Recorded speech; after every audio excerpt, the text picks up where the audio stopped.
সেলিম ভাই আছে, একটু শিখাই দেন তো। আমি যে গাড়ি চালাইতে পারি না, আপনি একটু শিখাবেন ভাই? অবশ্যই ওঠেন। আমি শিখলে আমার যারা দর্শক আছে যারা পারে না তারাও ইনশাল্লাহ শিখতে পারবো, তাই তো? বিসমিল্লাহির রহমানির রহিম।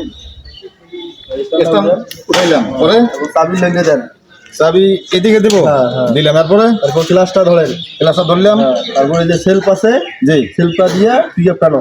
সেলফ দেবো। দাও। ভাই হচ্ছে না? হচ্ছে, হয়ে গেছে। এখন ক্লাসটা ধরছেন না? হ্যাঁ। গিয়ার দাও। গিয়ার কোনটা ভাই? পেছনে গিয়ার। পেছনে দিলাম। তারপর আস্তে আস্তে ক্লাস ছাড়বেন, আস্তে আস্তে পিকআপ টানবেন সামনে থেকে। হ্যাঁ, তারপরে আস্তে আস্তে ক্লাস ছাড়বেন, আস্তে আস্তে পিকআপ বাড়াবেন। আচ্ছা আচ্ছা, দেখি দেখি দেখি দেখি পারি কিনা, পারি কিনা।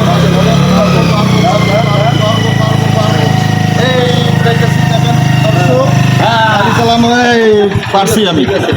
এই দেখেন, কইলাম না। আপনারা এভাবে যারা পারেন না, এভাবেই শিখতে হবে অবশ্যই।